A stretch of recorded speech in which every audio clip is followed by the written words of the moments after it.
Yeah, I know you have you were finishing up watching some movies that you hadn't. Yeah, I watched a whole bunch of movies from the 60s and early 70s that I had watched like half of and didn't finish.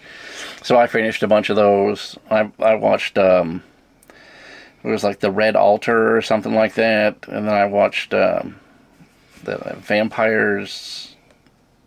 I don't remember. It's another vampire French movie. They were good. They were, you know, that's what I like. I like those campy movies that are, you know, they're overly lit and overacted, and that's what you're there for. They're cozy.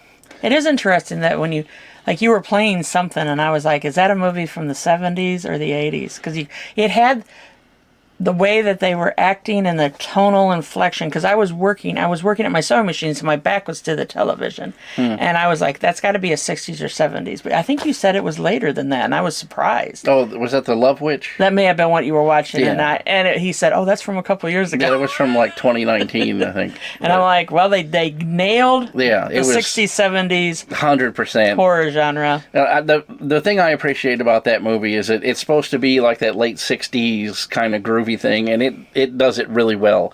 But there are parts of it where they let it slip that it's filmed right now. You know what I mean? Like there's a part where the lady's like, I gotta make a phone call, and she's like, okay, and she reaches in her purse and pulls out her cell phone. You're like, really? In what?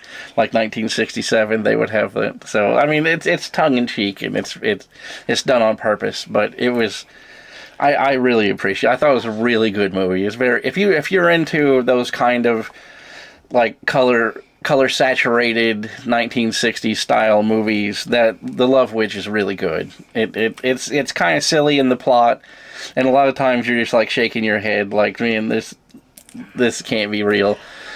but it's good. It's worth a watch. It's on Tubi TV for free, so the price is right. Yes. You know.